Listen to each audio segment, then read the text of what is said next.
Hi everyone, इसमें हम ज़ैन और watching H T react. Welcome back to the channel. कैसे हैं आप सब? ठीक ठाक हैं? तो ग्लोबल पॉलिटिक्स में बहुत सारी चेंजेस आ रही हैं और हम ये देख रहे हैं कि वो लोग या वो ममालिक जो पहले एक दूसरे की शक्ल नहीं देखना चाहते थे, वो एक दूसरे के करीब आ रही हैं। हम बात कर रहे हैं जी सऊदीया ईरान की, सऊदीया कतर की, कवैत की, पूरे मिडल ईस्ट की, टर्की की। मतलब ये सारे इस्लामिक कंट्रीज़ जो तितर बितर हुए हुए थे, ऑल ऑफ अ सडन ये एक दूसरे के करीब आ रहे हैं, दूरियां मिटा रहे हैं।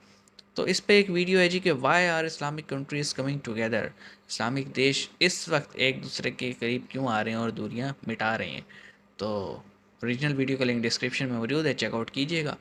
आप और हम बैठ के देखते हैं और फिर इस पर बातें करेंगे। शुरू करते हैं 3 2 1 एन।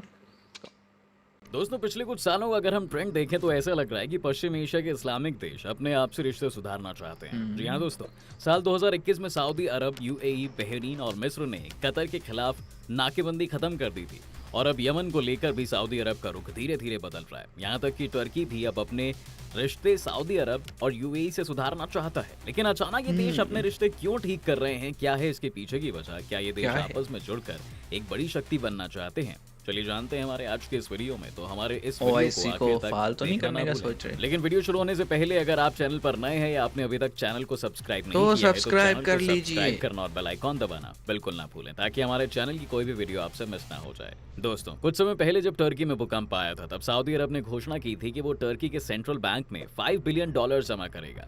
कुछ समय पहले टर्की के जो हालात थे और जो वहां पर भूकंप आया था उसकी वजह से टर्की लगभग बर्बाद हो गया था और इस ऑलमोस्ट। कारण ही और सऊदी हेल्प की अरब ने अपना अरब खजाना ने। टर्की के लिए खोल दिया था। लेकिन सऊदी अरब की इस घोषणा ने सभी को चौंका दिया था, क्योंकि जो देश कभी एक साथ नहीं आए आज वो एक दूसरे के लिए मदद का हाथ आगे बढ़ा रहे हैं। जिस देश की वजह से टर्की की इकोनॉमी पर इतना असर पड़ा था वो आखिर क्यों टर्की की मदद कर रहा है? क्यों आपस में इस्लामिक कंट्री एक दूसरे के साथ आ रही हैं? दोस्तों, सोचने वाली बात यह है कि ये सब तब हो रहा है जबकि टर्की के संबंध पहले से ही पश्चिम से खराब चल रहे हैं और वहीं अब सऊदी अरब का रिश्ता भी अमेरिका से काफी खराब हो तनाव गया भरा है। हुआ है। ऐसे में यूएई भी पश्चिम की बात नहीं मान रहा है। यानी कि इस दौर में जब सभी इस्लामिक देशों के रिश्ते पश्चिम से खराब हैं, ऐसे में सवाल उठ रहे हैं कि जिन देशों की आपस में दुश्मनी होती थी आखिर वो क्यों एकजुट होने की कोशिश कर रहे हैं? आखिर क्या है इसके पीछे की बड़ी क्या वजह? है? दरअसल दोस्तों, जिस तरह से अफगानिस्तान के साथ हुआ है उस वजह से पश्चिम एशिया के देशों का विश्वास अमेरिका की तरफ से डगमगा गया हाँ। है। गल्फ कंट्रीज को अब लगने लगा है कि इस इलाके में अपनी डिप्लोमेसी खुद ही चलानी पड़ेगी। जी हाँ, यही कारण है कि इसीलिए सऊदी ईरान से अरब खुद मामला ईरान सही से हो बात रहे कर हैं। रहा है, यूएई खुद टर्की जा रहा है, नया माहौल शुरू हुआ है। दोस्तों, जिस तरह से अमेरिका ने इवन अफगानिस्तान के को तालिबान के हवाले कर दिया था और अपना इजराइल बोरिया से भी बस्तर समेट ताल्लुकात लिया बनाए था, जा रहे हैं। उससे एक मैसेज ये भी गया कि अमेरिका किसी भी काम के लॉजिकल एंड तक नहीं पहुंच पाता हाँ। है और यही वजह है कि है तो अमेरिका को ऐसे ही। लेकर इन देशों के मन से भरोसा उठ गया है। एक्सपर्ट्स के मुताबिक टर्की के राष्ट्रपति एर्डोगन इस्लामिक दुनिया का नेता बनना चाहते हैं। ऑटोमन एम्पायर की विरासत के कारण वह इस पर टर्की का एक अधिकार मानते हैं, जबकि दूसरी तरफ सऊदी अरब मक्का और मदीने के कारण इस्लामिक दुनिया के नेतृत्व पर अपना स्वाभाविक हक मानता है। अगर हम बात करें तो पश्चिम एशिया मल्टीपोलर है, साउथ एशिया की तरह बाइपोलर नहीं हाँ। है। वह कतर अमीर है तो सऊदी अरब और यूएई भी अमीर हैं। तीनों देश अपनी अमीरी के दम पर ही अपने इलाके में प्रभाव बढ़ाते रहते हैं। और जहां तक सऊदी अरब की टर्की की मदद करने की बात है तो दोस्तों ये सब सऊदी ने अपने लिए किया है। जी हाँ, ऐसा करके बिल्कुल। सऊदी ने अपना मुनाफा देखा है ताकि वो अपना प्रभाव बढ़ा सके। यानी कि अगर कहा जाए कि इन देशों की दुश्मनी अभी पूरी तरह से दोस्ती में नहीं बदली है तो ये कहीं ना कहीं सही है। इस्लामिक देशों की दोस्ती के बारे में इस वक्त कुछ भी कहना जल्दबाजी होगी, चलिए अब लेकिन आपको बता दें दोस्तों कि बहुत सारे कैसे काम ऐसे हो बिगड़े रहे हैं इन जो सोच नहीं इस्लामिक सकता देशों के कभी। रिश्ते।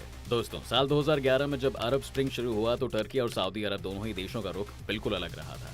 दोनों देशों के बीच आइडियोलॉजिकल डिफरेंस के कारण अरब स्प्रिंग ने सरकारों के खिलाफ विरोध प्रदर्शन को अपने अपने हिसाब से देखा। अरब स्प्रिंग में सरकारों के खिलाफ उठी बागी आवाज से सऊदी के साथ साथ मध्य पूर्व के कई राजशाही और तानाशाही सरकारों में डर फैलने लगा था कि कहीं उनकी कुर्सी भी खतरे में ना आ जाए। शुरुआत में एर्डोगन अरब स्प्रिंग को लेकर कोई फैसला नहीं कर पा रहे थे, लेकिन बाद में उन्होंने इसका समर्थन करना शुरू कर दिया था। आपको बता दें कि टर्की की डेमोक्रेसी। सत्ता में भी सैन्य तानाशाहों के नियंत्रण का इतिहास रहा है, तो ऐसे में एर्डोगन का समर्थन करना बहुत चौंकाने वाला नहीं था। लेकिन टर्की के इस रुख ने सऊदी अरब को नाराज कर दिया था और दोनों देशों के रिलेशंस पटरी से उतर गए थे। हाँ। इसके बाद जब सऊदी अरब, यूएई, बहरीन और मिस्र ने जून 2017 में कतर के खिलाफ नाकाबंदी की तब भी टर्की ने इसका विरोध किया था। टर्की ने इस नाकाबंदी का हर तरह से उल्लंघन किया, यहाँ तक कि टर्की ने अपने सैनिकों को भी कतर भेजा था। चारों देशों ने टर्की के इस रुख को दुश्मनी की तरह लिया था। इस तरह से सऊदी से तो टर्की के रिश्ते खराब हो ही गए थे बाकियों से भी हो। और इसी तरह से इन बाकी देशों से भी टर्की के रिश्तों में दरार पड़ गई थी। वहीं दोस्तों सऊदी अरब और टर्की के रिश्तों की रही सही कसर वॉशिंगटन पोस्ट के पत्रकार जमाल हाँ, खशोगी ये की इसकी डेथ इस्तांबुल हुई। में सऊदी कॉन्सुलेट में हत्या हाँ से जी, दोनों देशों के संबंध और ज्यादा खराब हो गए थे। दोस्तों बड़ा आपको बता दें कि इस जमाल पे हाइप खशोगी क्रिएट हुआ था। सऊदी के ही थे और वह वहां की मोनार्की के खिलाफ खुलकर लिखते थे। ऐसे में टर्की ने खशोगी की हत्या का ऑडियो जारी कर दिया और सऊदी अरब के क्राउन प्रिंस पर सीधा इल्जाम लगाया था।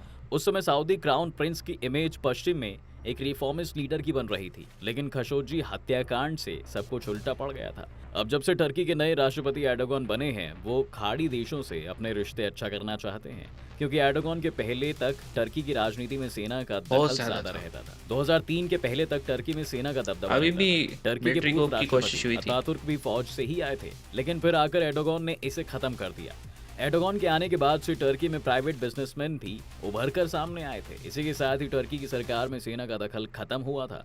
इस लिहाज से देखें तो एर्डोगन ने टर्की की राजनीति व्यवस्था को पूरी तरह से बदल बदल दिया कर था। रख दिया, जो कि अपने आप इसी में वजह एक से बहुत बड़ी कूप की उपलब्धि ट्राई है। भी हुई थी टर्की इस ने पे। खाड़ी देशों से संबंध सुधारना तब शुरू किया जब पश्चिम में वह बिल्कुल अलग थलग पड़ गया था। यहाँ तक कि टर्की ने इसराइल से भी रिश्ते सुधारने की कोशिश की। सालों बाद दोनों देशों ने एक दूसरे के यहाँ अपने अपने राजदूतों को भेजा। दरअसल जब सऊदी और टर्की में ये विवाद हुए, उस वक्त टर्किश सामानों का सऊदी में निर्यात 90% गिर गया था। ऐसे में टर्की को अपनी इकोनॉमी को बचाने के लिए भी सऊदी से रिश्ते ठीक करने की जरूरत पड़ रही है और रही सही कसर टर्की में आए हाल ही के भूकंप ने कर दी है। जी हाँ दोस्तों, इस भूकंप ने टर्की में काफी तबाही मचा, जिस वजह से टर्की की हालत खराब हो गई है। ऐसे में सऊदी अरब ने टर्की की मदद करके ये बात साबित कर दी है कि अगर टर्की पहल कर सकता है तो सऊदी भी पहल कर सकता है। और दोस्तों ये रिश्ते टर्की के लिए सुधरना बहुत जरूरी भी है, क्योंकि टर्की पर इन रिश्तों का बुरा असर पड़ा है। पिछले साल डॉलर की तुलना में टर्की की मुद्रा लीरा में 30% की गिरावट आई थी। 2021 में डॉलर की तुलना में लीरा 44% कमजोर हुई थी। आपको बता दें कि पिछले 5 सालों में टर्की में विदेशी मुद्रा भंडार काफी कमजोर हुआ है।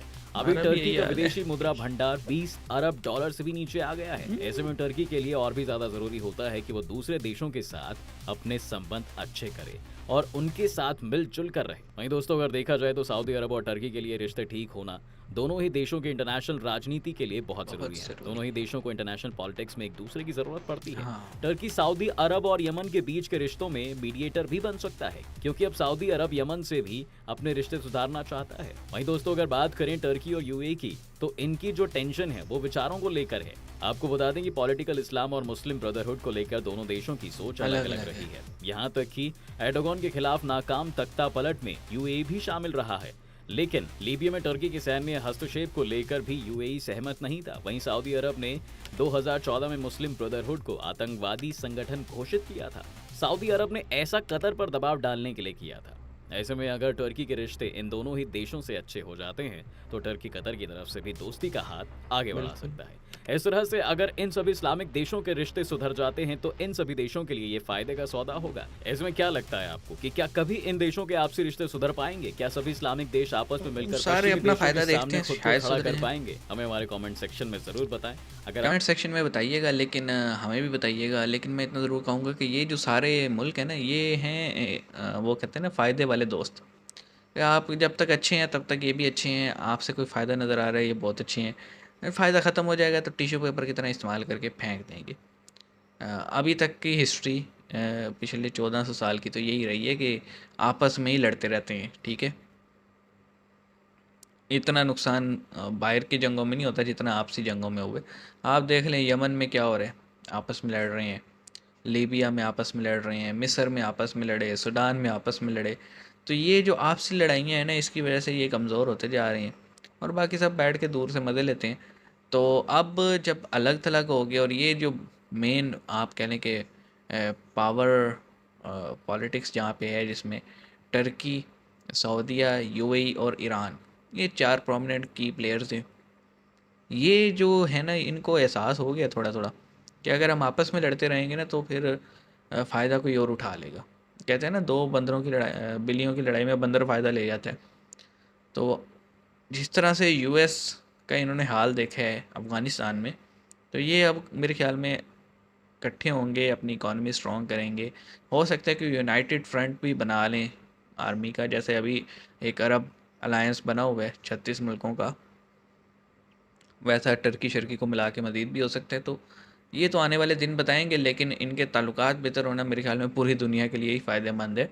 जंगें कम होंगी, इकॉनमी ठीक होगी, महंगाई कम होगी। आप क्या समझते हैं? कमेंट सेक्शन में बताइएगा। मिलेंगे नेक्स्ट वीडियो में, अपना ख्याल रखिएगा। सी यू गाइस।